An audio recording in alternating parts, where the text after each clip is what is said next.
Hey, natural born sisters. Welcome to another episode of Kinky in the Kitchen, where every swirl, curl, coil, and wave is celebrated. You'll hear inspiring stories from women who have left straight hair, wigs, and weaves behind, despite the discrimination and bias, to reclaim their power by rocking their natural hair. Be it spiraled, kinky, defined, or straight. Whether you're already a natural sister or still finding the courage to unleash your beautiful coils, you're not alone, and you're in the right place. Let's get to know your host.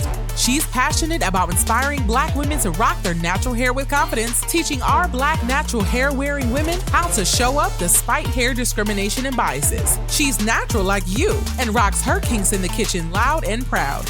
She's Lisa E., aka Natural Born Sister. What's up, Natural Born Sisters? It's your girl, Lisa E., aka Natural Born Sister, aka Living My Best Life.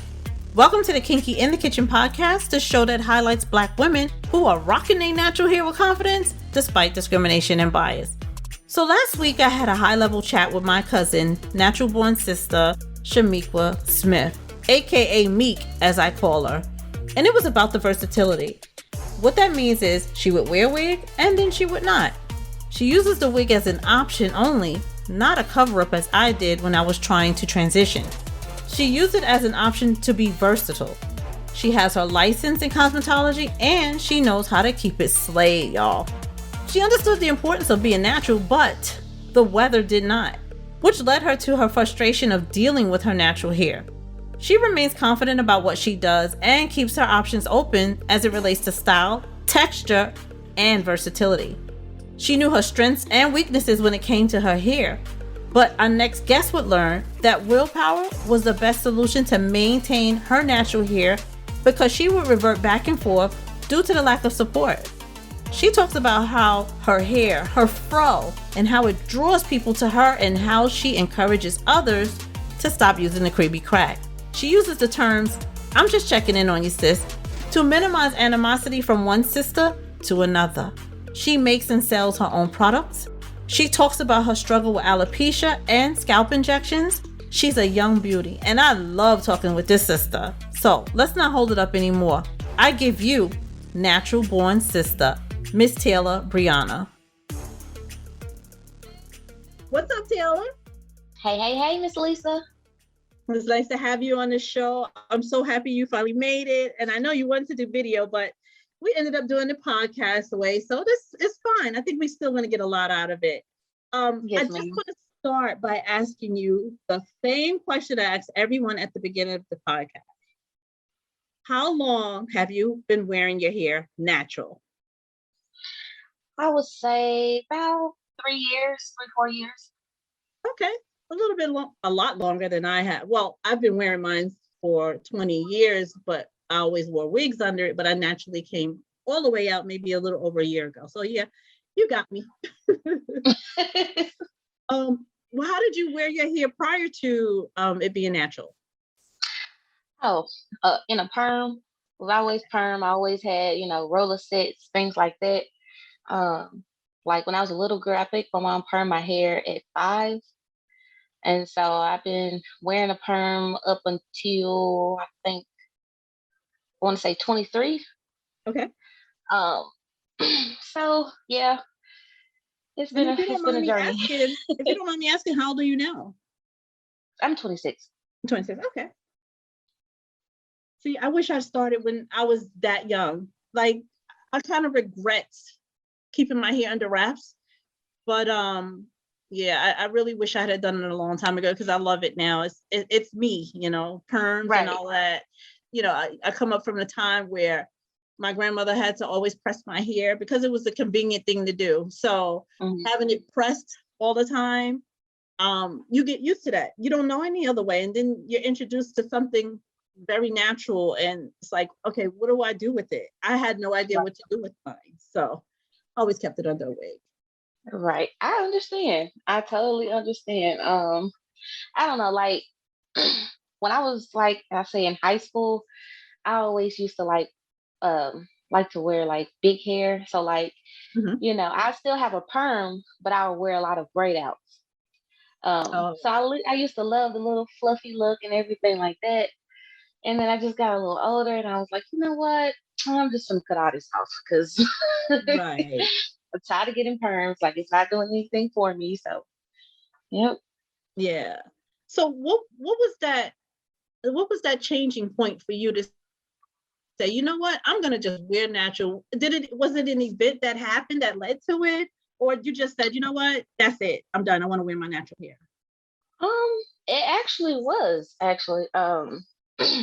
I was trying to go natural. I can't remember the age. I was trying to go natural. And, when you try to do that, you have to have like a lot of support. Oh yeah. Because if you don't, then it's just you're gonna kind of revert back to Yes. getting a perm and everything like that. So, I didn't necessarily have a lot of support. And so I always would revert back until one day I was just like, you know what, I don't care what nobody thinks. Mhm. I'm trying to do this, so I'm just gonna cut it. And I cut my hair and I showed my mama, and she was like, why would you do that? Look, but now she's like, she all up under me now. Right, right. Oh, I love that fro. I love that fro. But yeah, it took a lot of, I don't know the specific word, but it took a lot of time, I guess, and willpower to basically do it. Um, I don't know, like if I didn't have, like I said, I didn't have the correct support for Okay. that because, like I said, like even my mama, even though my mom, she was natural in the beginning, she always wore the pressed hair, and then she did the jerry curl, and then she went just straight to perm, and it's kind of been like that ever since. So she kind of wasn't as supportive of it because she didn't really know what to do. I just say Okay. like that. She didn't really know how to take care of it because, like I said earlier, at 5 years old, that's when I first got my first kitty perm. Okay. So yeah. I remember those good old kitty perms, girl. Now the word perm don't even come out my mouth no more unless I'm doing a podcast. Right. So that's cool though. A lot of stories are similar to what you said, as far as, growing up and, having our parents do it the convenient way. In my case, my grandmother, because she raised me. Um, it's interesting how all of our stories are so similar. And of course it should be. On a political note, I know that we have experiences, whether it's personal or public, whatever it is, we have some experiences where we faced some type of discrimination and bias. And I know for my case, and I say this in every podcast, in my case, I know when I work in corporate, when we were in the office, but now we work remotely now, that I would experience people who would definitely have something to say about my hair, even when I wore it in styles like a wig. Say like I tried to intertwine my hair with additional hair. And I also Hmm. wear my hair in a gray color. So to them, it's like, I guess they're asking themselves, because they don't really bluntly ask me why I wear my gray hair, but then they will Hmm. ask questions as to, did I color it? How did I color it? So that's like a phase to try to get in so you can get more information. You know how you have to start somewhere. So it made me Hmm. uncomfortable. I know the bias was implicit, like people will do things and they're not really aware of it, but it makes the person, the recipient, which is me, myself, uncomfortable. So Hmm. it's really hard to face different types of biases and discriminations when it comes to the natural hair. And those are a lot of pauses. I wanted to ask you, in your case, have you ever experienced any type of bias or discrimination when it came to wearing your natural hair, or any kind of discomfort, or maybe you had a conversation, even our own kind, anyone, any type of situation that you've run into when it came to that? Um, I can say I believe I have a few examples. I feel like most people, like when I'm out and about, like with just walking around with my fro or whatever, just Mhm. being free, Okay, okay. I feel like I'll get like a lot of stares, and then I've even had I've even had someone of a European race. Okay. I've even had someone come up to me and try to put their hands in my hair. I've even had someone tell me, "Oh, it looks like," because I think I dyed my hair like turquoise at the time, and someone came up to me, "Oh, your hair looks like cotton candy." Da da da da da. Da. I don't think she was saying it in like a being rude, but Uh-huh. I don't know. I kind of took to the fits to it, but it's just I don't know. Of course.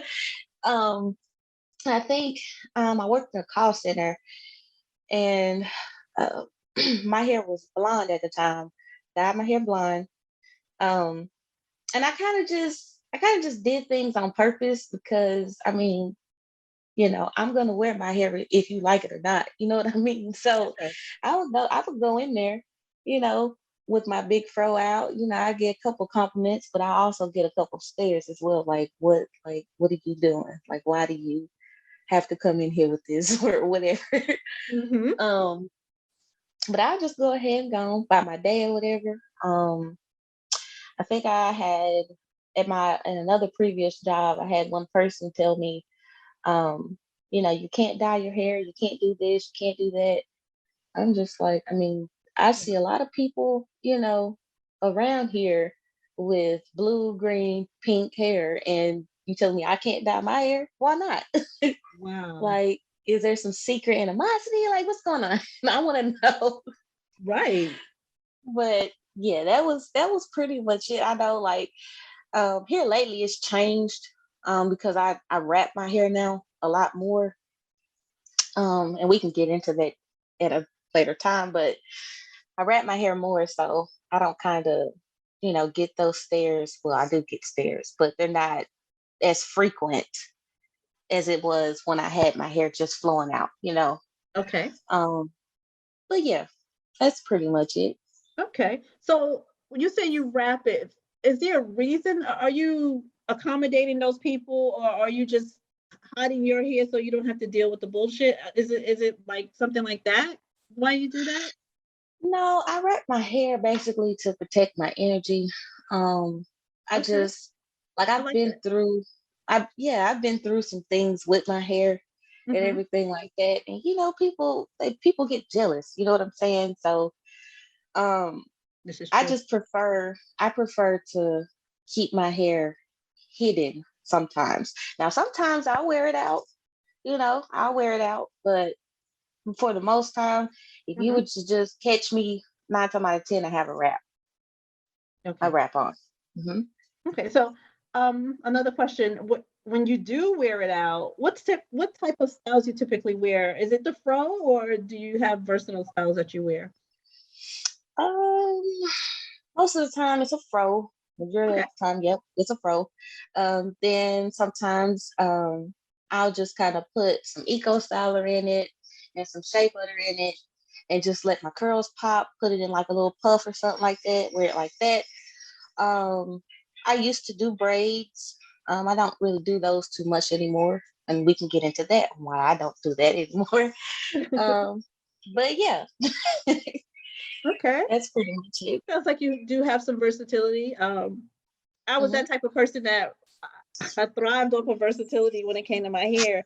Like some people, they have a style that they rock every time they go. Like if they have a short style, they'll get it cut back to the same length when they started, and they just wear it the same way.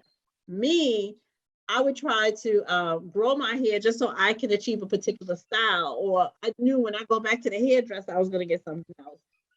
That's what Hmm. I love about our hair. It's very versatile, and I can say this for days over and over, and I always do. That I love the versatility of our hair. Like how you say you wear your fro, I think that's very nice that we can wear our hair like that. And I feel that having versatility shows more about what our hair can do, and how we can grow as a person, as an individual, not a person, but as an individual, and how we can have different styles. And everyone is not able to achieve that. So Hmm. as far even European, so I'm always stunned on how and why we would change our hair to accommodate that look when we have more versatility on our own original looks. That always Yeah. I mean, everybody, well, I'm not going to say everybody, but most people know why. Yeah. Like, yeah. I don't know if I can get into all of that, but most You people know why. definitely can get into all of that. Don't feel like you can't, girl. You can. You definitely can. Okay. I mean, I feel like back then they made us feel lower than what we, are. Yeah. And so um, that comes with perming our hair for us to look like them, Right. to make them feel superior and all that type of things like that. I mean, it's a it's a lot Yeah. that comes from Yeah. that, and I feel like now that you know Black women are basically taking it back Yeah. and reverting back and trying to get be who they are. A Right. lot of people don't like it. A lot of people don't like it. Yeah. So, Even our own kind. Some of our own kind. right. And Yeah. it's crazy because I'm like, ma'am, you could do the same thing. It's okay. Like, Exactly. Exactly. Yep. And it's like, how in the hell they do that to us? We're right. such a smart race. We're very intelligent. We're very talented. We have it going on. How do we allow this to happen to us where we felt like we had to look like them? And it's funny because there are even not as many, there are some people of that other race that wants to look like us. I've seen this story. I don't know if you've seen Mhm. it too. It's been on the news with this woman. She would just wear her hair in dreadlocks or any type of African American style to get over as to be an African American. And I think she was in politics. Her name No, kind no, of, no. Did you see the one where she got these injections to make her skin darker, her boobs bigger, her butt bigger, and she started wearing all these kinky wigs, and she's over in Africa, and the Africans laughing at her and everything like that. Have you oh seen that? no, I didn't. When did this story come out? Oh, I think that was a few years ago. Oh my God. Now Yeah, that's going a little bit overboard. she did her lips and everything. Oh my God. Are you It kidding was me? sad. It was so sad. That is sad. I mean, that's one thing with the hair, girl, but I mean, everything. Everything. She tried it. Yeah, she tried it. It still looked fake, but she tried it. So what? Okay, so you said in Africa they kind of knew what was going on with her. Yeah. And I mean, I forget how their little interview thing went, but they were definitely laughing at her. Oh, Because she went to Africa and then she was trying to wear like their clothing and everything like that. It was yeah, it what? was it was our bad. So And you I know think what I'm thinking, sis, right? I'm thinking, why the hell she went to Africa for? I Why? They can pull you out in Africa. At least here in the States, you're going to blend because everybody's doing their own different thing. You cannot go to the motherland and try to get away being Black. It's not going to happen. right. What in the hell was she thinking? I have no clue. I mean, you could definitely tell she's not black. Mm-mm. Girl, she tried it. Like you said, she tried it. She probably feel like a It was fool a now. mess. It was a mess. It was a Oh my. mess. And I think what's funny is because like people who do that, you do realize when you do have children, your children is not gonna look like what you're going through now. Like Bingo. You said it. I think about that all the time too. Oh my God. Where did I see? I read something somewhere. I don't think it was something I saw. I read something. I'm a very vivid reader, so I try to imagine things. Like even when I listen to music, like I try to imagine. So I have to remember if I read it or saw it somewhere. But I hmm think I read this story, and it was on the internet. It was on social media, and they were saying it was about a couple. They had kids, and the kids, none of the kids looked nothing like either one of them. So it got to the point where the husband was very curious, and he found out. No, I think this was a movie, and I can't remember the name of it. Oh my God, my memory always fails me, but I can remember the story. What she did was she bleached her skin. She didn't look like she originally did. She constantly did it over the years, not knowing that it will make her sick. So she, of course, the story is you get cancer. She died, but it was always a confusion about who the kids look like. So I guess she had the dominant gene for the kids to look like her because either one parent can look, can take the dominant gene and their kids can look like them and nothing like the other parent. Because it was not looking like him, so the kid was supposed to look like her. But since she changed her whole appearance and did so many things to her skin and her body, it did not reflect in their children. So yeah, but what you said is dead on. Like, why would you do this? This is something that affects you and your family. It's not right. It's just Yes, not ma'am. wow. Everybody looking confused. Yes. I would feel some type of way. Like I'm having kids and my husband is struggling to figure out, well, who the hell do they look like? We can always go into deeper family and stuff, but what about the people that made the children? This is it for you, right? There's no going back. There's no reverting, right? Oh, no, ma'am. Okay, good. This is it. I know you've fallen in love like most of us have. Right. And I also wanted to ask you if you ever encounter someone, maybe you befriended them, or maybe you got in social with them, and you seen them with not their natural hair, they're wearing like a perm or maybe a wig or something. Would you strike up a conversation with them and ask them if there's something that's holding them back from wearing their natural hair, or would you not even address the conversation at all? Most of the time, I'm just gonna be real. I don't even have to strike up a conversation, especially if I'm wearing my fro, because it draws me being who I am, plus my fro, it draws people to me. So people will be asking me questions. You know what I'm saying? I've inspired a lot of people to stop using the cream crack. All right. So, but if I did have to ask, or if I did see it, I would ask. And now it depends on their energy and their answer to me. If I want to keep going, because if you get an attitude, then okay, you got it. I'm just checking on you, sis. That's it. All right. I love it. I love it. I love it because I'm gonna keep it real with you.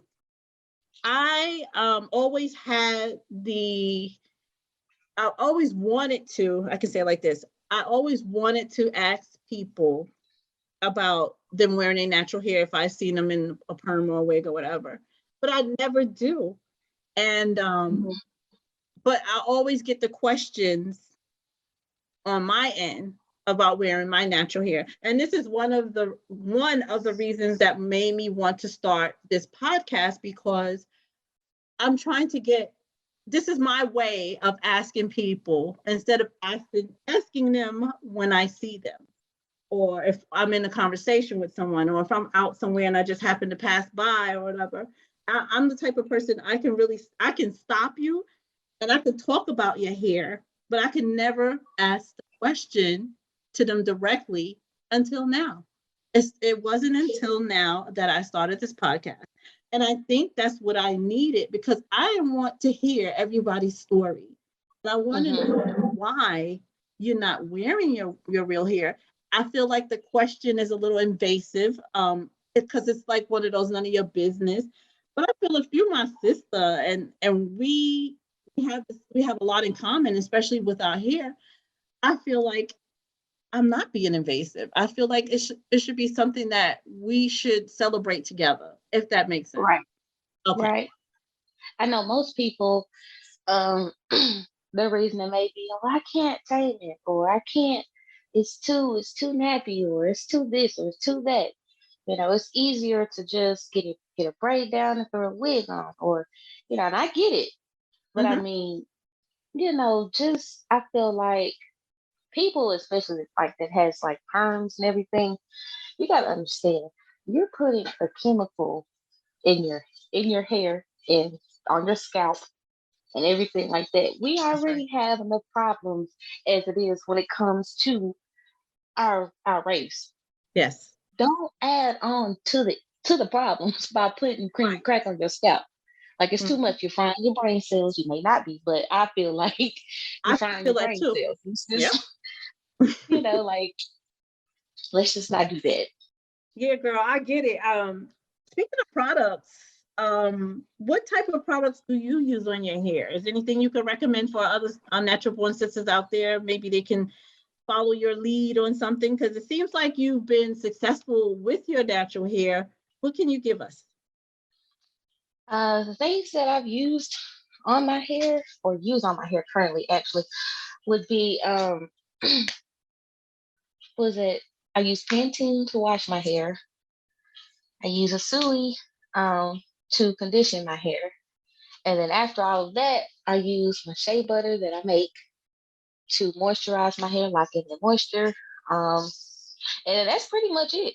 Oh, I mean, I'll grease my scalp shea with butter. peppermint oil and Uh-huh. everything like that. But that's pretty much it. I don't put too much in my hair. That's probably good. Less is more. Hmm. The shea butter, you said you make it, huh? Yes, ma'am. Yeah, okay. Do you sell it? Yes, ma'am. Okay. Yes, So ma'am, I do. you're gonna have to let us know where you sell that at. Okay, well, right now I'm working on my website, so I don't have that up. However, you can always contact me on Facebook. My name is Taylor Brianna. Um, I have a big gold fro or, blonde fro. Mhm. Can't miss me. Okay. So, yeah, Okay. you can just contact me on there. I have all of my prices and everything like that on my page. Um, I know this doesn't have anything to do with shea butter, but I also sell jewelry. So, Okay. yeah. Nice. Mhm. All right, sisters out there. She sells that shea butter and it seems to be working good for her. So go ahead and get it, and I'll put everything in the description. You'll definitely find it. And I did have another question. Using the Pantene now, and I usually don't like to call out company names, but this is important to me. Pantene, when I was growing up, I just felt like it was for the Caucasian race shampoo to Mhm. use. Is that something that I'm not sure how you got into the Pantene move? Tell me how it works for you. Am I wrong to say that it was only for one particular race that it was made for? No, you ain't wrong at all. Okay. It's just like with my hair type, it doesn't like a lot of extra or other products. Like I've tried a lot, and so uh, Pantene, the Gold series, especially, that's what works for my hair. So Okay. I can't. I'm not gonna, I ain't gonna knock them or anything like that. But I do say, it does work for my hair. However, in the long run, I will be making my own shampoo. Okay. All right. So Definitely let us know when that happens. All right. Speaking of hair type, and that I just want to address that. That's good that you figured out what's the best for your hair. Because even though our hair is natural, there are different types of hair, with the textures and everything going on. You have to find your own products in order to see how it works for your hair. hmm So again, speaking of hair type, what would you say your hair type is for A, for B, for C? um in the front of my hair is for A all day long. Okay, Now in the back, a different story. it's for B. It's so weird how I don't care what nobody say. I just love our hair. The fact that you said you have two hair types in the front and in the back, that to me is amazing. I feel like I just as far as versatility on its own, I'm not even talking about the styling aspect of versatility. I'm talking about the versatility of our natural hair. It's just Mhm. amazing to me. And the fact again, like you have both, I love it. I love it. So as far as styling that, how does that work out for you? Do you have to do something different in the front to get something done that you have to do in the back? Um, I say when I do like a twist out or something, I can do it's crazy, but I can do like bigger I guess twist outs or whatever in the back. And Okay. then but then when I get to the front, I'm gonna need it to be just a little bit smaller so that my hair can Uh, act right. yeah. Okay, I get it. I get it. Um, Yeah. yeah. You have a beautiful texture. My texture is 4C kinky coily all day long. And I Okay. remember, yeah, I remember when I first wanted to come out with it and I couldn't do anything with it. So I used to always put it in braids. And my mother finally introduced me to a stylist who is specialist in natural hair.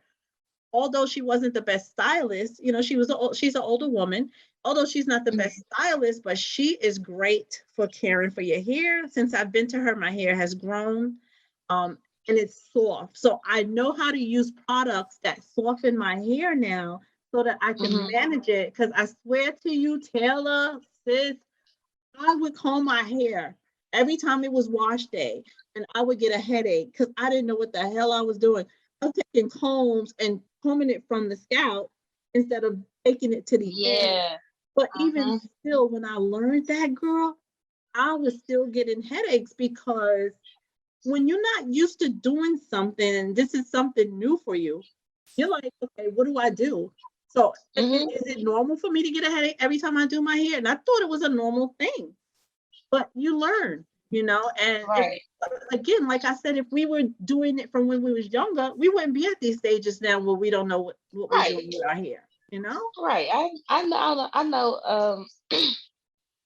Like when I first started, I had so many products, just putting them on my hair, just doing the most.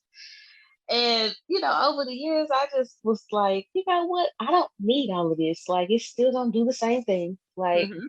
Hmm. my hair is still gonna be healthy. So let me just kind of minimize all of this and just kind of focus, on just putting oil in my hair and washing my hair every week and things like that. What I can say is, um, when you do detangle your hair, especially with our type of hair, you're not supposed to, detangle it dry because Hmm. then you're gonna break it off. That's Right. just how that's gonna be. And I always say, our hair is like a plant; it needs water. Okay. So I like in the that. mornings, what I used to do in the mornings is, get a spray bottle, wet my hair, and then detangle, with my big comb.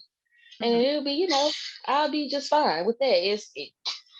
I don't have to worry about my arms getting tired as much. It's just, Yes. it relieves a lot. Yep. That too. So, yep, I tell everybody, water is your best friend when you're I've trying heard to, that. Yeah. be natural. Yep. I've definitely heard that. I know you said one of the products that you use was the Eco Styler.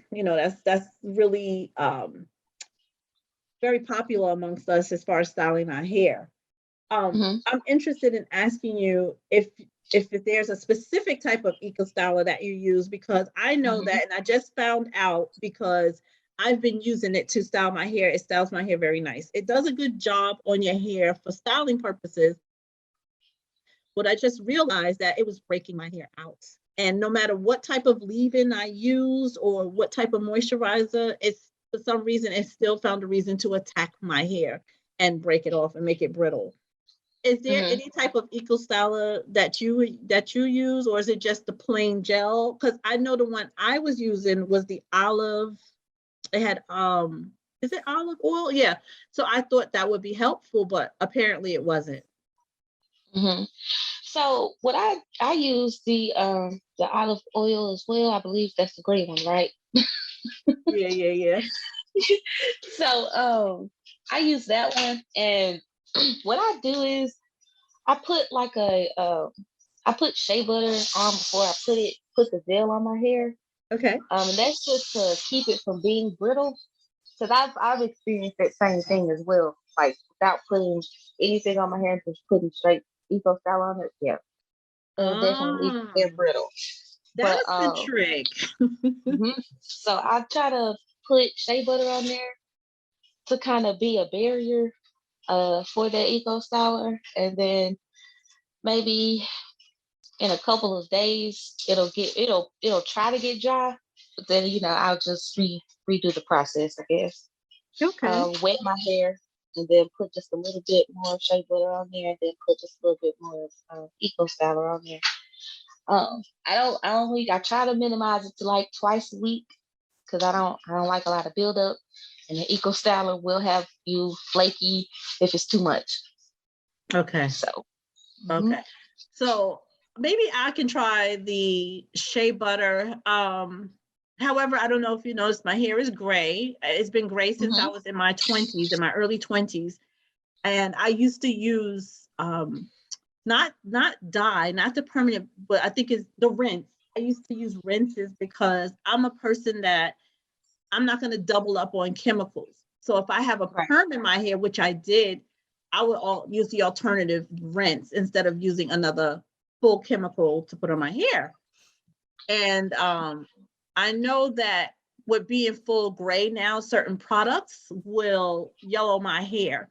So I'm not sure. So what I'm going to do, and for anyone else out there who's gray, I suggest the same thing. Just test certain areas. Because I would love to still be able to use my Eco Styler because it's the only styling product that allows me to achieve the styles that I like and want. So I'm gonna test a piece of shea butter. Matter of fact, I might just get some from you. I'll order some from you, and I'm gonna use that, and I'm gonna see how it works on my hair. I like the way that you test different methods to get it right. So that's a huge thing to have people to know. It's like, okay, so if you're starting something and you see that it's doing damage, and even if you're not sure, stop it, try something else until you figure it out. Like you did, Taylor. You figured it out, but it's not easy for everyone. They really don't get how to manage our hair. So I want to ask you one more question before we kind of finish up. Actually, I'm going to ask you two things, but one more question. Has anyone ever touched your hair outside of our race? Oh, no, ma'am. Okay. I don't know. I don't play them type of games. Because I feel like at this point, I don't want to say you fantasizing or have a fetish, but no, I don't. I barely let my family members touch my hair. It's no. Right.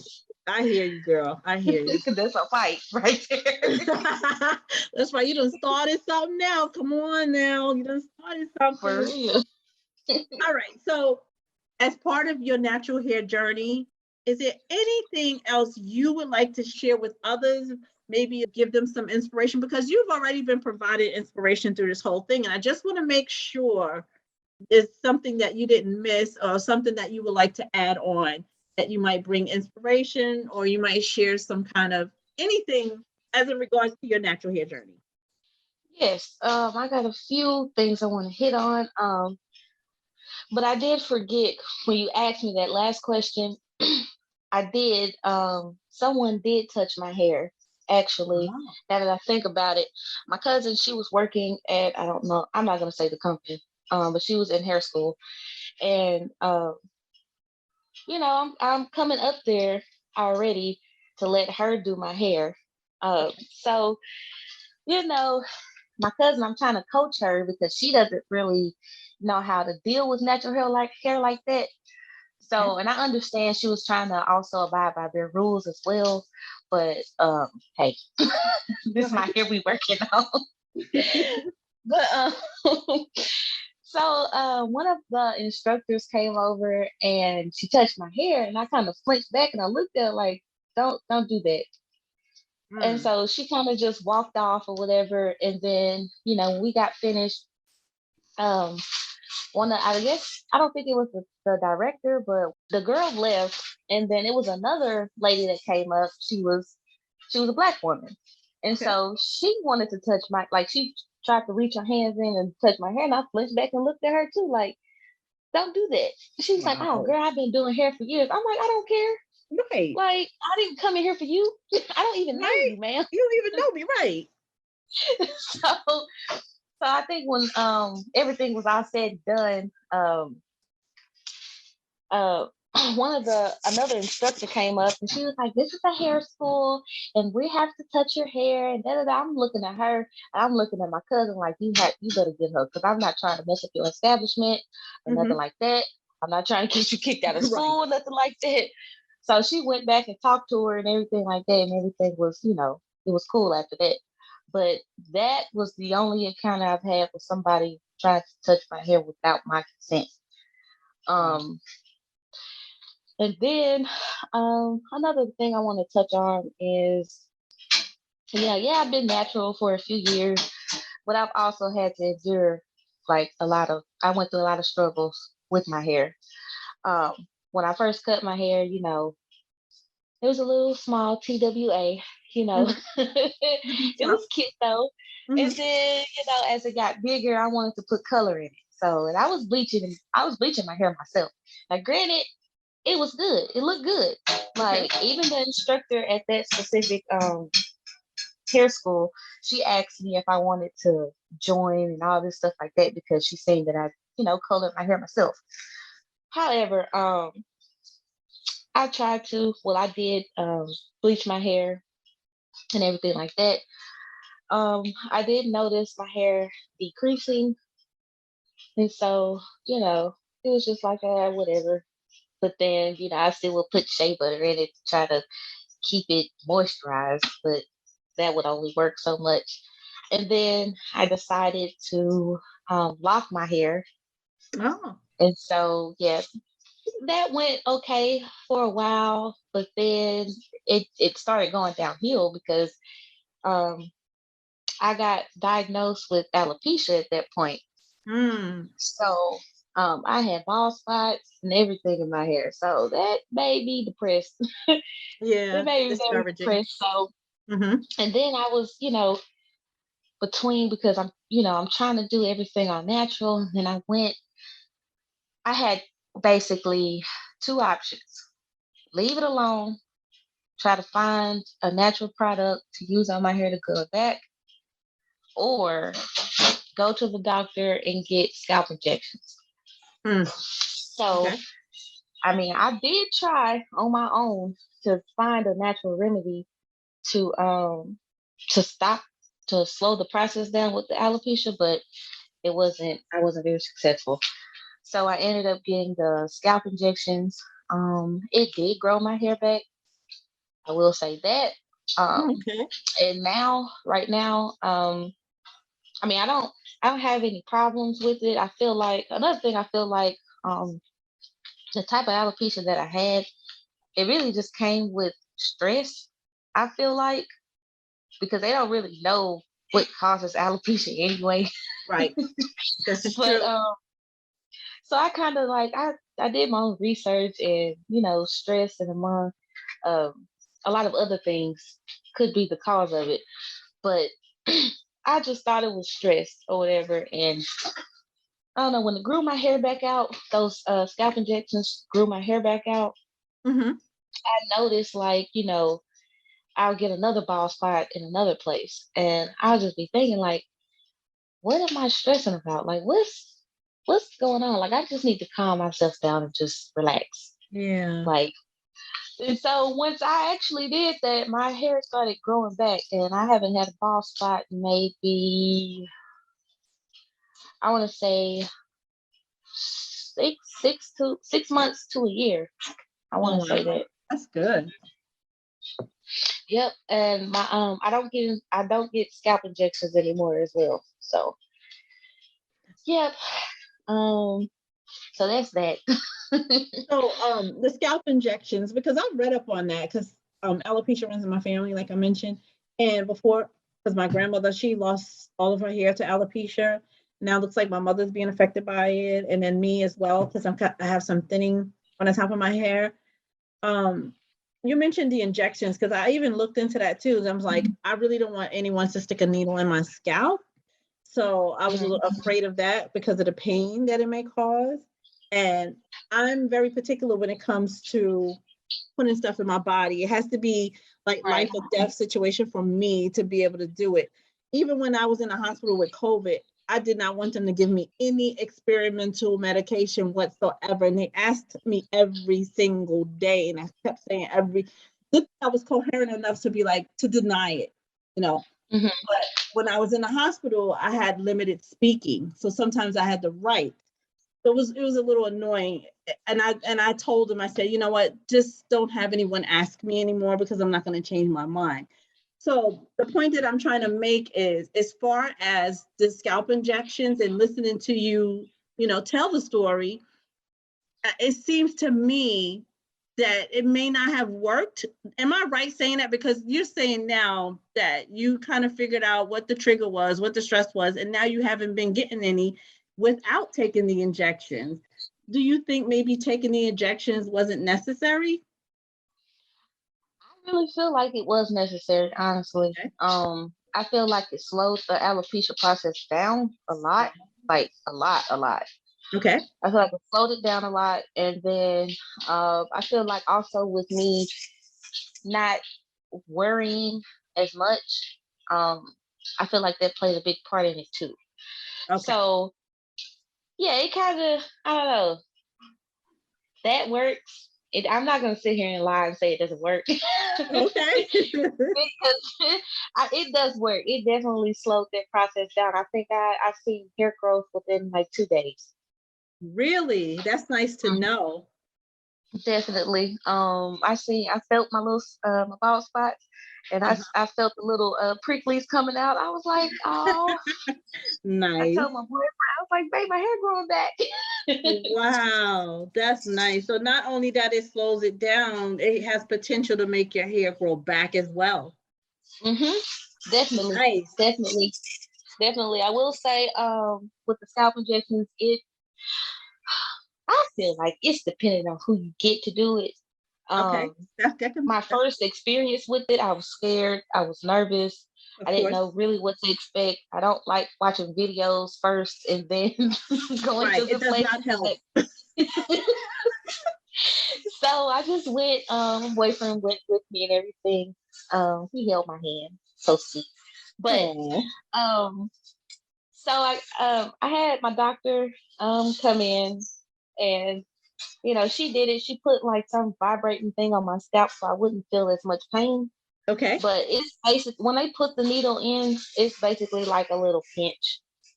Okay. I think the only thing that's very irritating is when they have to move the needle around. But that doesn't really hurt that much either. Because like I said, depending on who does it.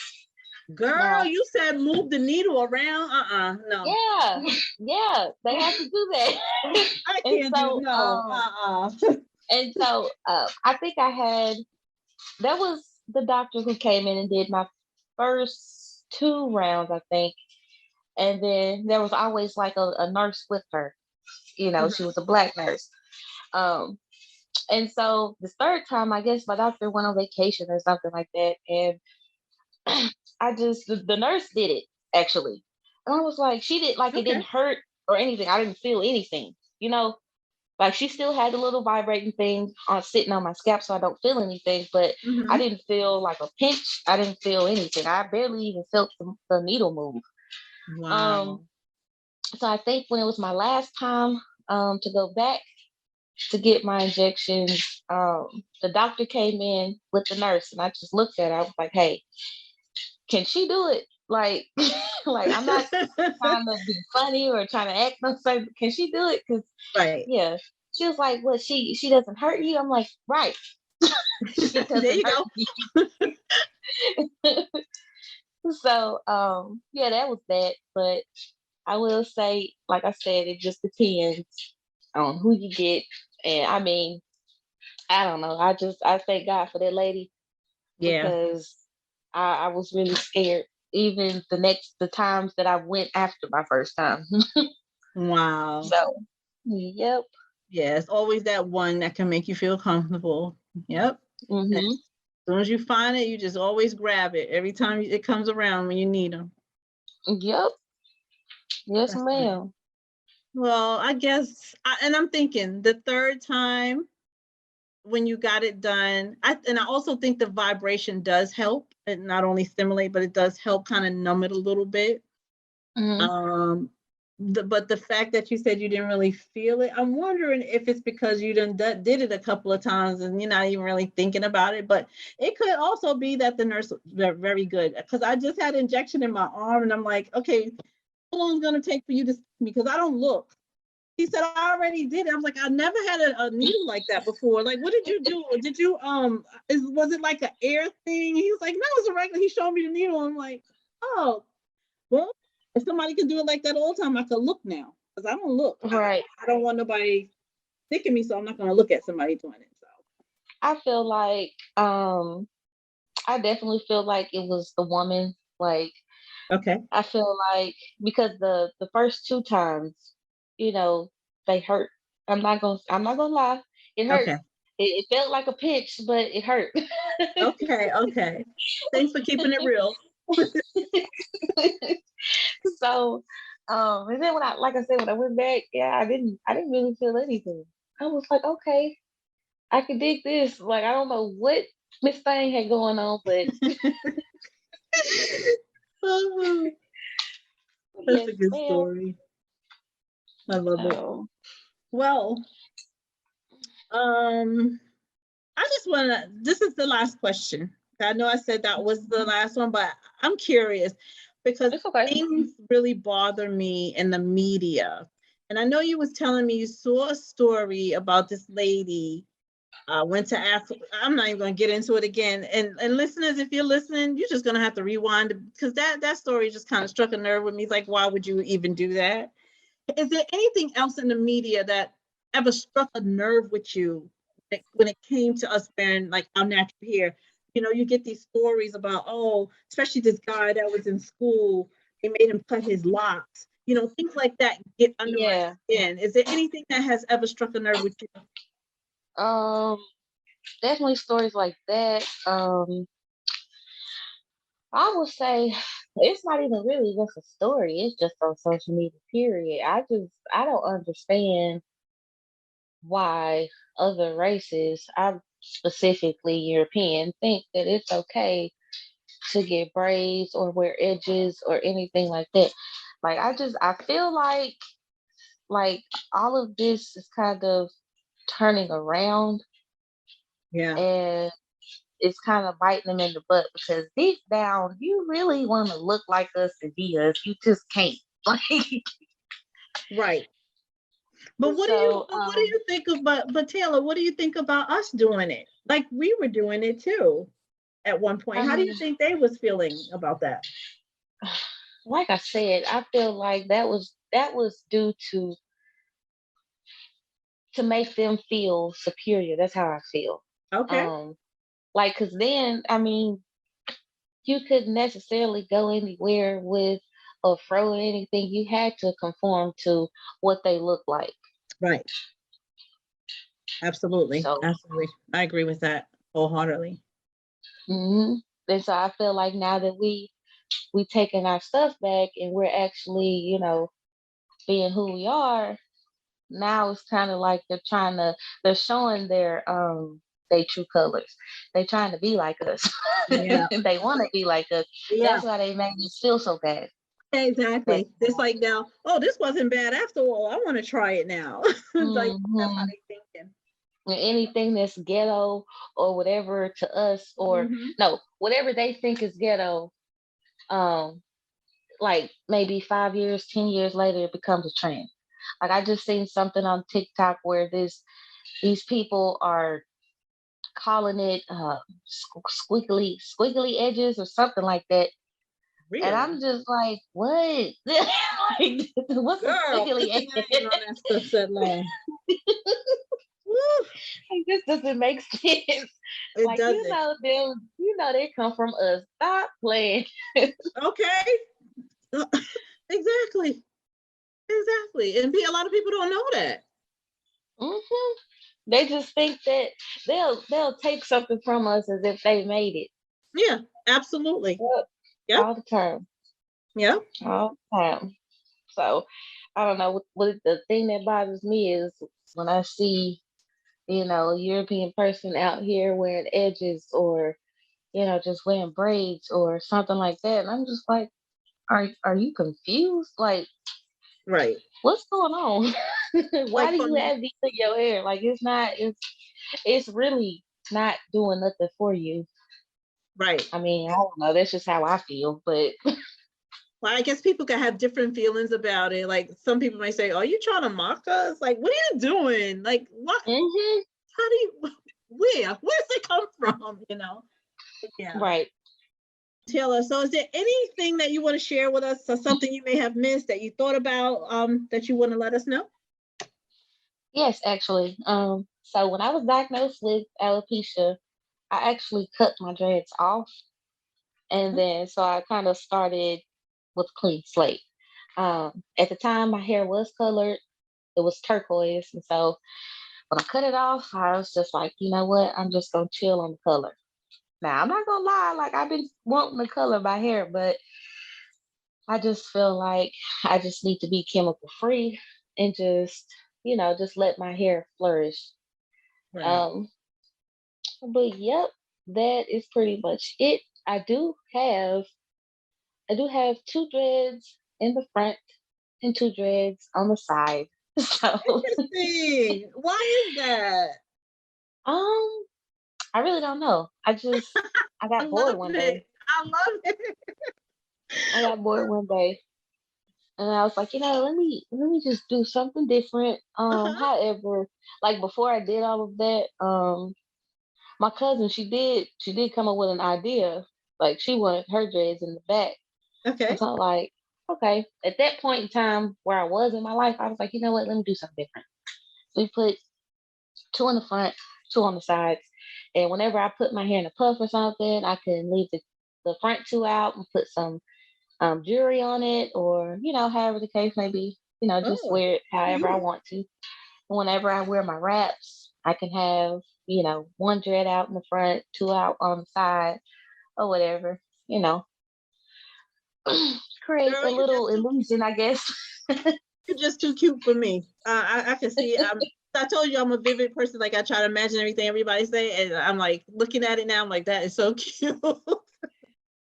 This was a great interview with you. I enjoyed having you on the show, sis. I mean, you shared a lot of nuggets.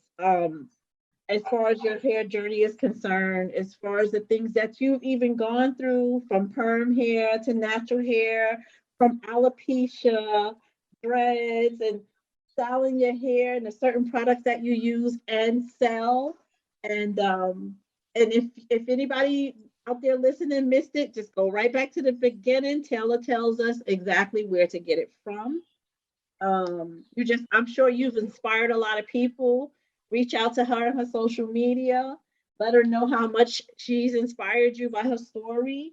If you have any questions for her, please, ask her the questions. She seems to be, and I know at this point now, after having talked with her about an hour or so, I know that she is a nice person and that will be more than happy to share with you. She's in this journey. We're all in it together. So remember, it's always together in transition. So anyone we have on the show, you definitely want to reach out to them. And trust me, it won't be a problem. Um, Thank you again, Taylor, for coming on the show. And I appreciate you for being a natural born sister. And you take care. Yes, ma'am. No problem. You too. All right. Well, Miss Taylor Brianna came with it. She let us know about her struggle with alopecia, which turned out to be really great in the end. I'm really happy for her and respect her journey as well. She really shared some good nuggets on her battle with alopecia, scalp injections, and more. So don't forget to hit her up on social media, and she's rocking the Kinky as Fuck tea to show you how bold she is in the kitchen. Get yours at Natural Born Sister in the link in the show notes. And don't forget, we dropping episodes every Wednesday, bringing you tight and kinky stories to your kitchen. So don't forget to subscribe. Peace. That's all for today. What feelings are you left with? Do you have questions, thoughts? DM on IG at Natural Born Sister and let's talk about it. Oh, and don't forget to leave us a rating on Apple Podcasts and Spotify. They really help us grow and reach more women who need company on their hair journey. We'll chat it up next week.